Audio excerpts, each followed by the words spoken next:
সময়ের সাথে সাথে একটি পরিবার আস্তে আস্তে ধ্বংস হতে শুরু করে। পরিবারটিকে বাঁচাতে কবরস্থান থেকে তোলা হয় ১০০ বছরের পুরানো কবর। লাশ বের করার পর যা যা ঘটলো তা অভাবনীয়। বলছি সম্প্রতি মুক্তি পাওয়া এক্স হিউমার কথা। এক্স হিউমা শব্দের অর্থ হচ্ছে পুরানো কোনো কবরকে নতুন করে আবার কবরস্থ করা। তাহলে চলো আর দেরি না করে সিনেমাটি শুরু করা যাক। তবে তার আগে যারা যারা চ্যানেলটিকে সাবস্ক্রাইব করনি, সাবস্ক্রাইব করে দাও। সিনেমার শুরুতে আমরা জানতে পারি আমেরিকার একজন ধনী ব্যবসায়ী পার্কের নবজাতক বাচ্চাটি খুব অসুস্থ। বাচ্চাটি এমন এক রোগে ভুগছে যে রোগের চিকিৎসা ডাক্তাররা করতেও ব্যর্থ হয়েছে। সব রাস্তা বন্ধ হয়ে যাওয়ার পর এই বাচ্চাটির চিকিৎসার জন্য কোরিয়া থেকে সামানদেরকে ডাকা হয়, অর্থাৎ এমন মানুষ যারা আত্মাদের সাথে কথা বলতে পারে।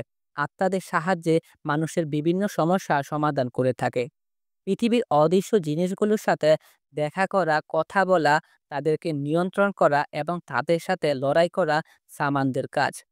আমরা দেখতে পাই সামান হারিমকে, যে তার পার্টনারের সাথে এসেছে এই বাচ্চাটির চিকিৎসা করতে। বাচ্চাটির মা এসব রিচুয়ালে বিশ্বাস করতো না, কিন্তু এখন এই বাচ্চাটিকে বাঁচাতে তাদের কাছে আর অন্য কোনো উপায় ছিল না। হারিম এই বাচ্চাটির পরীক্ষার জন্য কিছু মন্ত্র পড়তে শুরু করলে সে বুঝতে পারে এই বাচ্চাটির সাথে যা কিছুই হচ্ছে তার সাথে তার পথদাতা যুক্ত রয়েছে। এই বিষয়টি আরেকটু খুঁটিয়ে দেখার জন্য হারিম পার্কের বাড়িতে যায় তার সাথে কথা বলতে। হারিম জানতে পারে অনেক বছর আগে আমেরিকায় চলে এসেছে পার্কের বাবা। পার্কের দাদা নাকি ১০০ বছর আগেই মারা গিয়েছে। তখন তাকে কুরিয়াতে কবর দেওয়া হয়েছিল। পার্ক হারিমকে আরও জানায় তাদের পরিবারের বড় শিশু সন্তান জন্মালেই এই সমস্যাটি দেখা দেয়, যেমনটা হয়েছিল তার বড় ভাইয়ের সাথে। তারপর সে পাগলখানায় মারা যায়। এখন এই সমস্যা দেখা দিয়েছে তার ছেলের সাথে। সবকিছু শোনার পর হারিম পার্কে বলে, চিন্তার মতো তেমন কোনো কিছু নেই, সবকিছু ঠিক হয়ে যাবে। সমস্যা একটু বড়, তাই তাকে কোরিয়া যেতে হবে কাজটিকে সম্পূর্ণ করার জন্য। তারপর সিন পরিবর্তন হয়ে যায়। আমরা কিম নামের একজন মানুষকে দেখতে পাই। কিম একজন ফেংশু বিশেষজ্ঞ। তার কাজ হলো মৃত লোকদের জন্য পবিত্র জায়গা খুঁজে বের করা, যেখানে তাদেরকে কবর দেওয়ার পর তাদের আত্মা শান্তিতে থাকবে। অর্থাৎ এমন জায়গা যেখানে তাদের কোনো সমস্যা হবে না। আত্মাদের যদি কোনো সমস্যা হয় তাহলে তারা তাদের বংশের লোকেদের বিরক্ত করে। যেমনটা হয়েছিল, একজন বৃদ্ধ মহিলা তার বংশের লোকেদের স্বপ্নে এসে তাদেরকে নানাভাবে বিরক্ত করে। বিষয়টি কিমকে জানালে কিম বুঝতে পারে শুধু কবরটি একমাত্র সমস্যা নয়, এর পিছনে অন্য কোনো কারণ রয়েছে। আসলে দেখা যায় বৃদ্ধ মহিলাটির নাতি তার একটি দাঁত লুকিয়ে রেখেছিল, যার কারণে মহিলাটি তাদেরকে বিরক্ত করত। দাঁতটি তার কবরে রাখতে কিছুদিনের মধ্যে সবকিছু ঠিক হয়ে যায়। তারপর আমরা দেখি হারিম এসেছে কিমের সাথে দেখা করতে। হারিম পার্কের সম্পর্কে সবকিছু বললে কিম তাকে হতাশ না করে রাজি হয়ে যায় তাকে সাহায্য করতে। পরের দিন পার্ক কিমের সাথে দেখা করতে আসে, কারণ তাকে তার দাদার এক্স হিউমা করতে হবে। এক্স হিউমা বলতে কি আমি তা তোমাদের আগেই বলেছি, তারপর আবারও বলে দেই। এক্স হিউমা শব্দের অর্থ হচ্ছে একটি পুরানো কোনো কবরকে আগের জায়গা থেকে আবার নতুন কোনো জায়গায় কবরস্থ করা। পার্ক তার ছেলেকে সুস্থ করার জন্য কিমের কথা মতো সবকিছু করতে রাজি হয়ে যায়। পার্ক এখন কিমকে নিয়ে তার দাদার কবরের দিকে যেতে থাকে। পার্কের দাদা কবরটি ছিল পাহাড়ের একেবারে উপরের স্থানে। ওই স্থানে আর কোনো কবর ছিল না। তারা দেখতে পায় কবরের আশেপাশে অনেকগুলো শিয়াল ঘোরাফেরা করছে। কবরের আশেপাশে শিয়ালের উপস্থিতি একেবারে ভালো কোনো লক্ষণ নয়। এর সাথে কবরের উপরে কোনো নাম লেখা ছিল না। আর তাদেরকে বলে তার দাদা একজন জেনারেল ছিলেন। আর এই সময় কবর চুরির ঘটনা ঘটতো। তাই এই কবরটি সেনাবাহিনীর পক্ষ থেকে সবাই থেকে দূরে এনে দেওয়া হয়েছিল। কিন্তু তখনও মানতে পারছিল না এই জায়গায় কেন কবর দেওয়া হয়েছে। এই জায়গাটি কোনো কবরস্থানের মতো নয়। কিম বুঝতে পারে সমস্যাটি এই জায়গাতে রয়েছে। তাই সে হারিমের সাথে এই বিষয়ে আলোচনা করে। সে হারিমকে বলে, এখানে অনেক খারাপ আত্মা রয়েছে, আমি খুব ভয়াবহ কিছু অনুভব করতে পারছি। একই সাথে কিম হারিমকে এখানে কাজ করতে নিষেধ করে, কারণ তার মনে হচ্ছিল এখানে কাজ করলে তাদের জীবন যেতে পারে। এই কথাগুলো শুনে হারিমও একটু চিন্তায় পড়ে যায়। তারপর তারা তিনজনে আবার দেখা করে। তারা বেশ কিছুক্ষণ কথা বলে। পার্ক একটু ইমোশনাল হয়ে যায়। সে তাদেরকে বলে তারা যদি কাজটি ছেড়ে দেয় তাহলে তার ছেলে হয়তো আর বাঁচবে না। পার্কের মুখ থেকে কথাগুলো শুনে হারিম আর কিম দুইজনেই আবেগপ্রবল হয়ে যায়। তাই হারিম তাকে বলে সে অবশ্যই তাকে সাহায্য করবে। সে কিমকে বলে আমরা সে কবর খনন করব। তাই আমাদের সেখানে একটি রিচুয়াল পালন করতে হবে। এই রিচুয়ালের কারণে সেখানে থাকা নেগেটিভ পাওয়ার নষ্ট হয়ে যাবে। এতে আমাদের কবর খনন করা অনেকটা সহজ হয়ে পড়বে। কিমের কাছে এই রিচুয়াল কথাটি ভালো লাগে, তাই সে রাজি হয়ে যায়। পরের দিন সেখানে রিচুয়াল প্রোগ্রাম শুরু হয়। পার্কের দাদার মেয়ে অর্থাৎ পার্কের ফুপি সেখানে উপস্থিত হয়, কারণ ওনার অনুমতি ছাড়া কবর খনন করা যাবে না। হারিম এখানে রিচুয়ালের জন্য সব জিনিসপত্র নিয়ে এসেছিল। সে 5টি মৃত কুকুর নিয়ে আসে এবং এই কুকুরগুলোকে 5জন লোকের সাথে মন্ত্র পড়ে সংযোগ করে দেয়। এদিকে কবর খনন করার কাজ শুরু করার আগে পার্কে দিয়ে কবরের মধ্যে 3বার আঘাত করানো হয়। তারপর 5জন লোক খুঁড়তে শুরু করলে প্রত্যেক কূপের সাথে সাথে হাড়ি মৃত কুকুরগুলোর উপর আঘাত করে। এভাবে কিছুক্ষণ চলার পর অবশেষে খুঁজে পেল কফিনটি।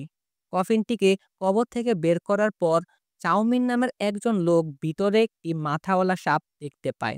সে কোনো কিছু না বুঝে শুনে সাপটিকে মেরে ফেলে। এটা করার সাথে সাথে ওখানকার আবহাওয়া পরিবর্তন হয়। প্রচুর পরিমাণ বৃষ্টি পড়তে শুরু করে।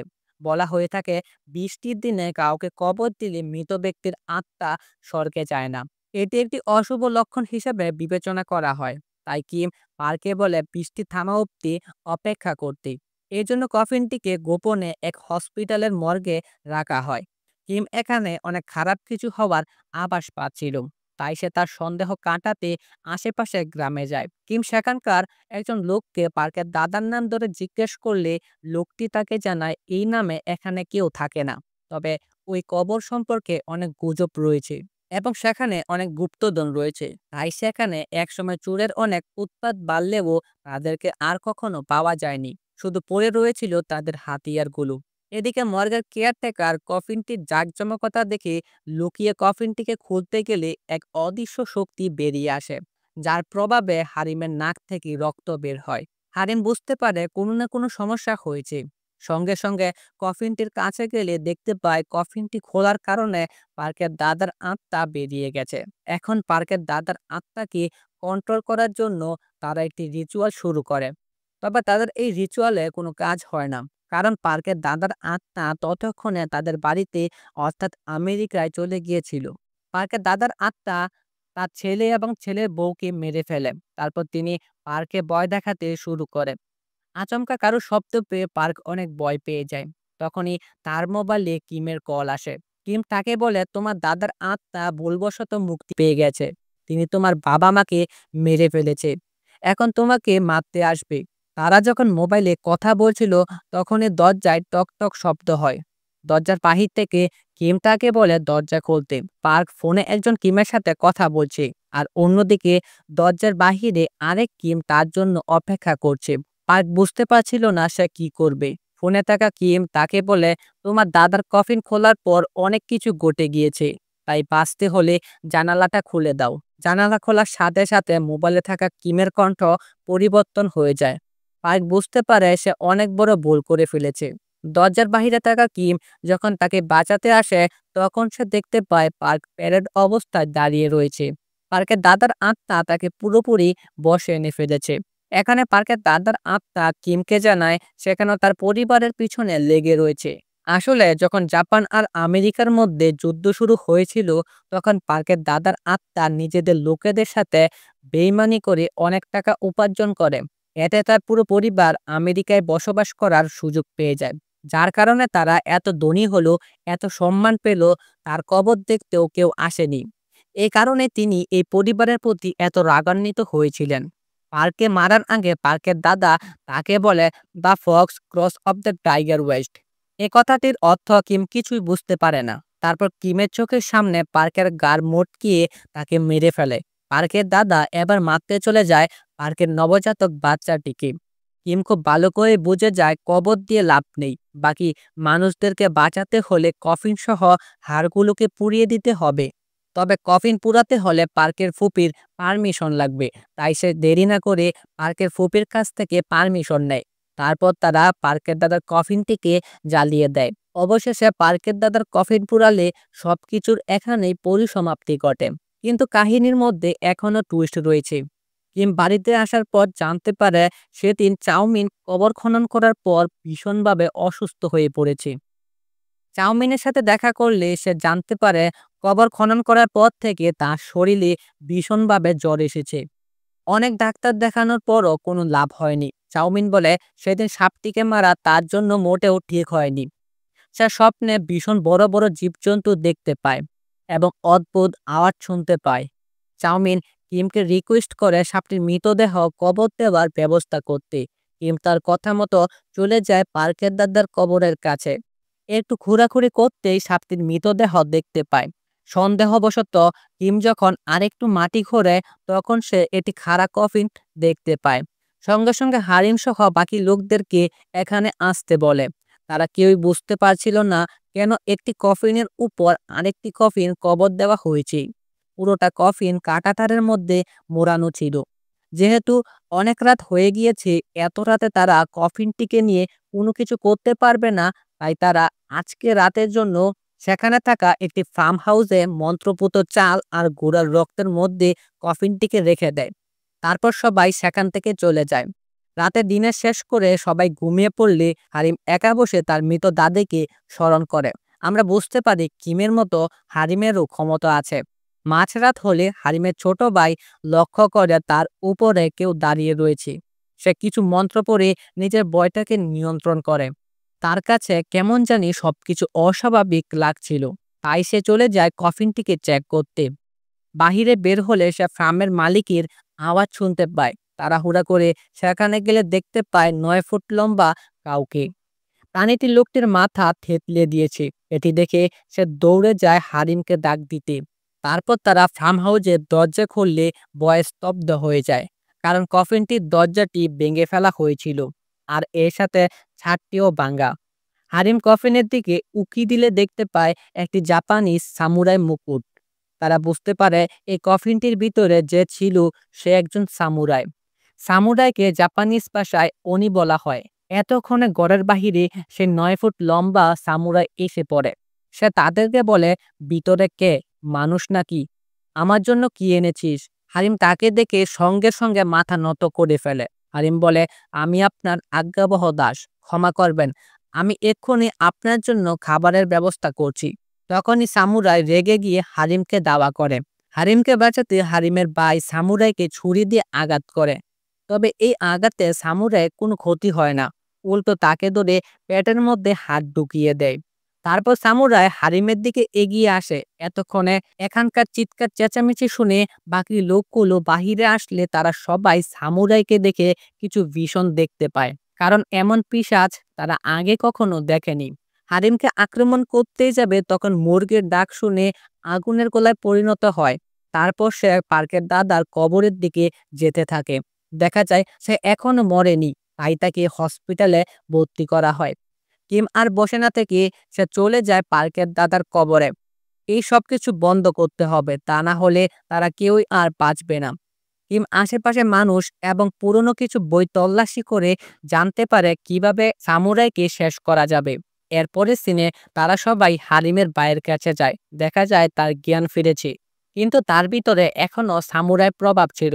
হারিমের ভাই তাদেরকে বলে সামুরাই এখানে কোনো একটা জিনিসকে হেফাজত করছে। কিন্তু জিনিসটা কি, ছেলেটি তাদেরকে আর সেটি বলেনি। কি হেফাজত করছে সেটা জানার জন্য কিম দ্বিতীয়বারের মতো আবারও সেখানে যায়। কিছুক্ষণ খোঁড়ার পর কিম ৯ ফুট লম্বা সামুরাইকে দেখতে পায়। তারপর কিম সেখান থেকে চলে আসে। কিম সবাইকে জানায় ওই সামুরাই দিনের বেলা মাটির ভিতরে থাকে আর রাত হলেই সে বাহিরে বেরিয়ে আসে। হঠাৎ কিম পার্কের দাদার বলে যাওয়া একটি কথা মনে পড়ে, the fox cross of the tiger West. আসলে ফেংশু অনুযায়ী অখণ্ড কোরিয়ার ভূমি বাঘের মতো দেখতে, আর পার্কের দাদার কবরটি বাঘের ঠিক কোমরের মাঝখানে। শোনা যায় জাপানি ফেংশু এক্সপার্টরা কোরিয়াকে ধ্বংস করতে কিছু মন্ত্রপুত রড বিশেষ বিশেষ জায়গায় পুঁতে রেখেছিল। তবে সময়ের সাথে সাথে রডগুলোকে তোলা হলেও শেষ রডটি কোথায় রয়েছে তা এখনো পাওয়া যায়নি। তারা মনে করে সামুরাই যেখানে আছে সেখানেই রডটি থাকবে। তারা এখন একটি প্ল্যান বানায়। প্ল্যান অনুযায়ী সামুরাইকে তারা মাছের টোপ দেবে আর সেই সুযোগে কিম মাটি খুঁড়ে রডটিকে বের করবে। প্ল্যান অনুযায়ী কাজ হয়। সামুরাই জেগে উঠলে মাছের গন্ধ পেয়ে হারিমের পিছু নেয়। সেই সুযোগে কিম খুঁজতে শুরু করে, তবে কোথাও রডটিকে পায় না। এদিকে হারিমের পক্ষে সামুরাইকে আর বেশিক্ষণ আটকে রাখা সম্ভব নয়। সামুরাই হারিমের উপস্থিতি বুঝতে পারলে তাকে মারতে গেলে হারিমের দাদি এসে তাকে বাঁচিয়ে নেয়। হারিম তার সঙ্গীর কাছ থেকে জানতে পারে তারা সেখানে কোনো কিছু পায়নি। তখনই দেখতে পায় সামুরাই আগুনের গোলায় পরিণত হয়ে পার্কের দাদার কবরের দিকে যাচ্ছে, অর্থাৎ কিমের প্রাণ সংকটে। সামুরাই তাকে পজেস্ট করতে শুরু করে। সামুরার তীক্ষ্ণ নখ কিমের শরীরে ঢুকিয়ে দেয়। ওই সময় সেখানে হারিম সহ বাকিরা চলে আসে। গোড়ার রক্ত সামুরার গায়ে ছড়িয়ে দিলে সামুরার পুরোটা শরীর জ্বলতে শুরু করে। সামুরাই একটু দুর্বল হয়ে যায়। সামুরাই কিমের গলা চেপে ধরে। কিম তখনই কিছু ভীষণ দেখতে পায়। বের হয়ে আসে সামুরাই আসল রহস্য।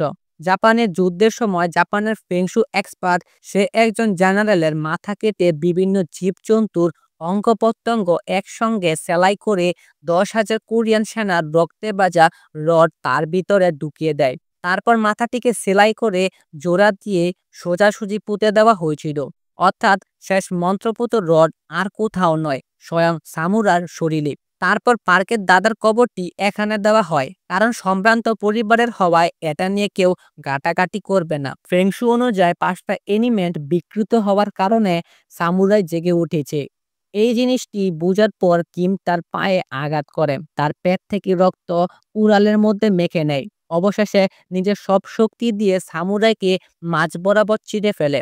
সামুরাই সেখানে মারা যায়। এদিকে হারিমের ছোট ভাই সামুরার প্রভাব থেকে বেরিয়ে আসে। তারপর সবাই কিমকে নিয়ে হসপিটালে চলে যায়। কিম একটু সুস্থ হলেই শুরু হয় তার মেয়ের বিবাহ।